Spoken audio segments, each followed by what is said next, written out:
This is a 1942 groundskeeper manual. I found it in an estate sale box outside of Nashville, Tennessee.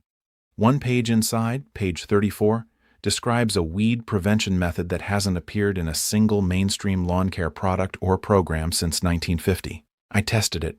For 2 full seasons, that's what my lawn looks like now. I want to tell you about the day the fertilizer industry changed American lawns forever. It was 1947. The war was over. The factories that had been making ammonium nitrate for explosives needed a new market, and American homeowners, proud of their new suburban lawns, were the perfect customer. Within a decade, the old methods were gone.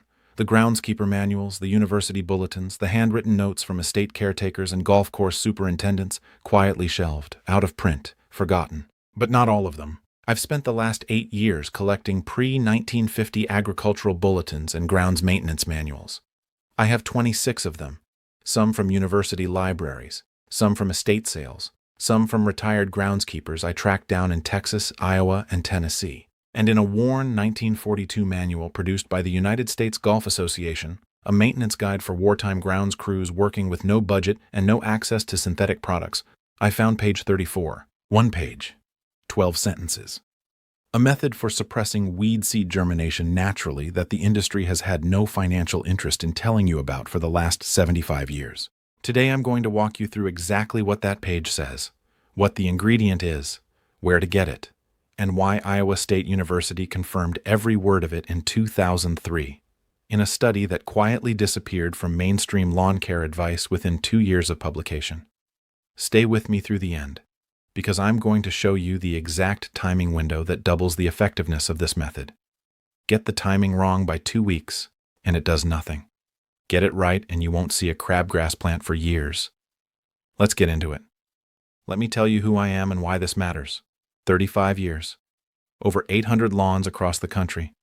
I've used every synthetic product on the market. I've certified through turfgrass programs at 2 different land-grant universities.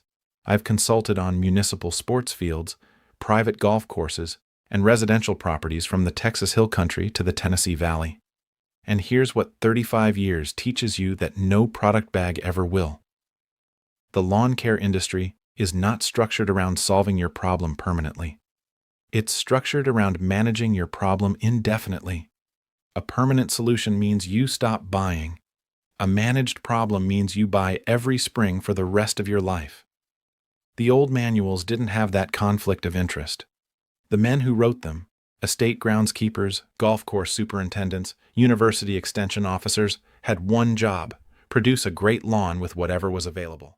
During the war years, that meant no synthetic chemicals, rationed fuel, skeleton crews, zero budget for products, and the lawns they maintained during those years, documented in photographs and field reports I've tracked down, were some of the finest turf ever produced on American soil. Not despite the lack of chemicals, because of what replaced them. I found the 1942 USGA manual at an estate sale outside of Nashville in the fall of 2021. Box of old books. $3 for the whole box.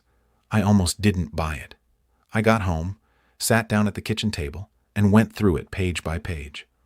Most of it was standard maintenance, mowing patterns, drainage schedules, irrigation notes written for a crew that had never used powered equipment. Then I got to page 34. The heading read, Natural Seed Suppression, Preseason Treatment. And the groundskeeper who wrote it, his name was printed on the inside cover. A man named Harold Birch, who maintained a private estate in Brentwood, Tennessee, had circled this section in pencil. His note in the margin said, Works every year without fail. Don't forget April temp. The ingredient he described was corn gluten meal. Now, if you've never heard of corn gluten meal, you're not alone.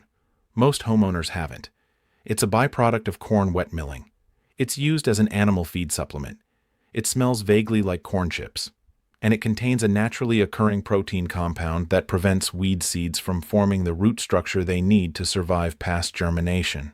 Not a poison, not a herbicide, a protein signal that stops a germinating seed from anchoring itself. Harold Birch had been applying it every April for over a decade. His section of the estate, documented in his log, had gone from a typical weed problem to near zero new weed establishment within 3 growing seasons. I set the manual down and called a turf researcher I know at Iowa State. He knew exactly what I was talking about. Christians confirmed all of this in 2003, he said. The industry just didn't have a way to profit from it, so it never went mainstream. That phone call sent me down a research trail that took 3 months. And what I found confirmed everything Harold Birch wrote in 1942. Here is what Dr. Nick Christians and his team at Iowa State documented.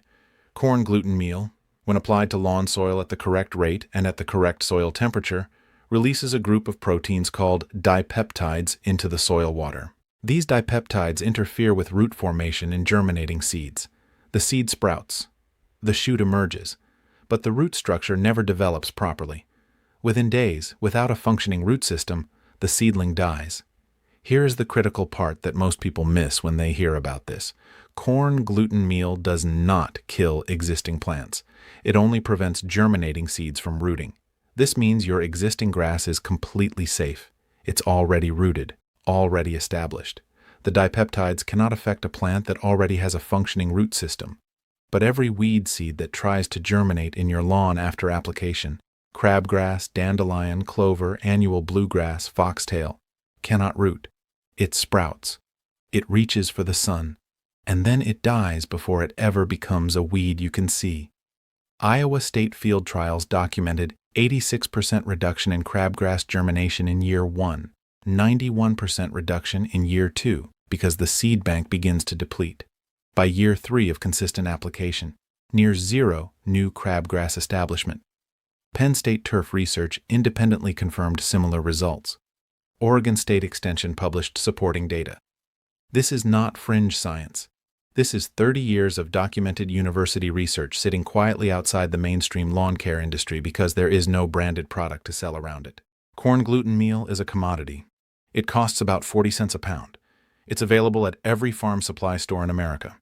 You can order it in bulk from agricultural co-ops for less than the cost of a single step from a 4-step bag program, and it works better than any pre-emergent herbicide for long-term weed seed suppression.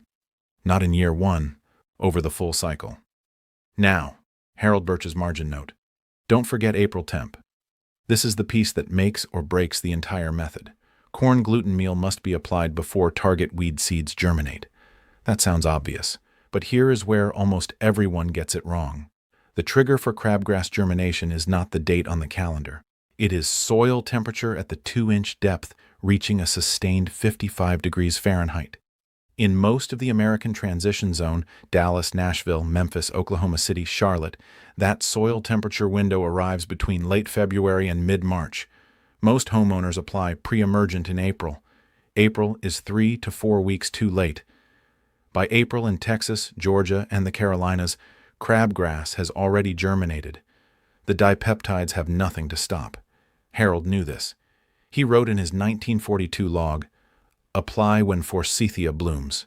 Not before, not after." The forsythia bloom, those yellow flowers that appear in early spring, is the oldest and most reliable visual indicator that soil temperature at 2 inches has reached 55 degrees. No thermometer needed, no calendar date. When the forsythia blooms, you apply. If forsythia doesn't grow in your region, and in parts of Texas and Florida it doesn't, you need a $12 soil thermometer pushed 2 inches into the ground. When it reads a sustained 55 degrees for 3 consecutive days, you apply. In DFW, typically late February to early March. Atlanta, mid-February to early March. Nashville and Charlotte, early to mid-March. Chicago and the upper Midwest, mid to late April. Get this date right, and the method works. Miss it by 2 weeks, and you've fertilized your lawn with no weed protection. Because the other thing corn gluten meal does, it contains 10% nitrogen. Apply it at the right time, and you're getting pre-emergent weed control and a slow-release nitrogen feed in a single application. That is what Harold Birch circled on page 34. Here is the exact method, step by step. What to buy: corn gluten meal. Not cornmeal, not corn flour, corn gluten meal. Those words exactly. Available at Tractor Supply, Ace Hardware, local feed stores, organic garden centers, and Amazon. Brands: Concern, Weed Prevention, Plus, Espoma, Organic Weed Preventer, or any plain bulk corn gluten meal from an agricultural co-op. Cost: $15 to $25 for a 25-pound bag. Enough to treat 2,500 square feet. At a co-op in bulk, as low as 40 cents per pound. Application rate, 20 pounds per 1,000 square feet. That is the Iowa State confirmed rate. Do not apply less thinking you'll save money. The dipeptide density matters. Under-applying produces partial results and gives the method a bad reputation. 20 pounds per 1,000 square feet.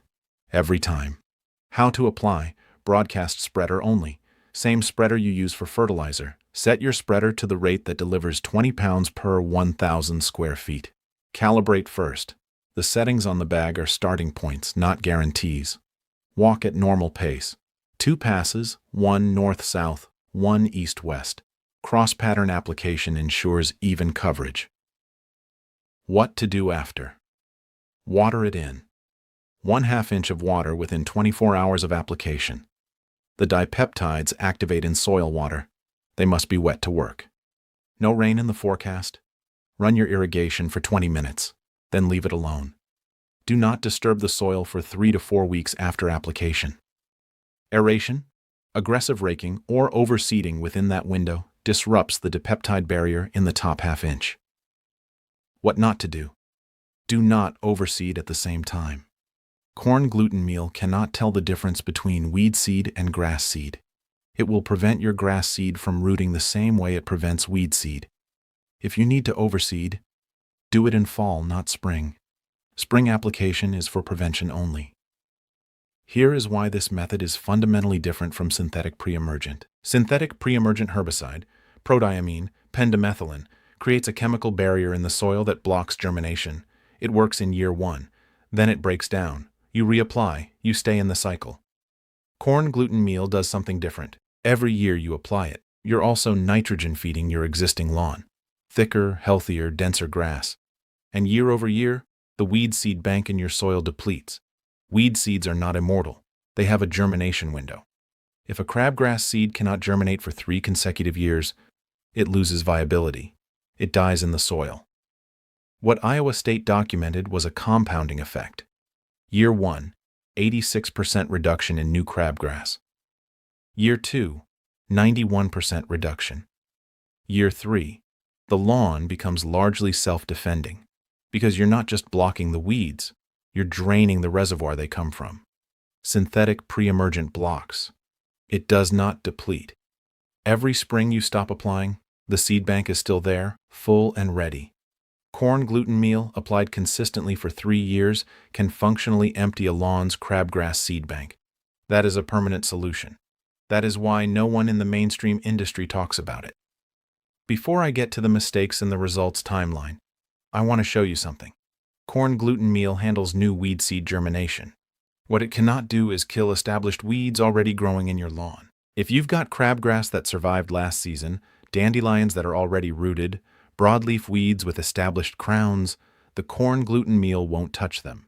Those need a separate post-emergent plan running alongside this system in year 1. That's exactly what I laid out in Larry's 30-day weed kill protocol. The 2 plans run in parallel.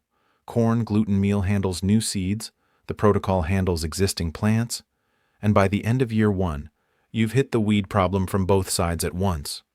4 mistakes. I've seen all of them, all preventable. Mistake 1, applying too late. April application in the Sun Belt is wasted product. The crabgrass is already germinated and rooted. Watch the forsythia. Use the thermometer. Apply at 55 degrees. 2 weeks early is fine. 2 weeks late is useless. Mistake 2, underapplying. 15 pounds per 1,000 square feet instead of 20. The dipeptide concentration falls below the effective threshold. You see partial results and blame the method. The method is right. The rate was wrong. 20 pounds every time. Mistake 3, skipping the water in, applying corn gluten meal and leaving it dry.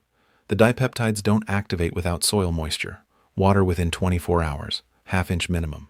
Mistake 4, overseeding in spring. I cannot stress this enough. If you apply corn gluten meal and then overseed 2 weeks later, your grass seed will not germinate. The barrier doesn't know the difference.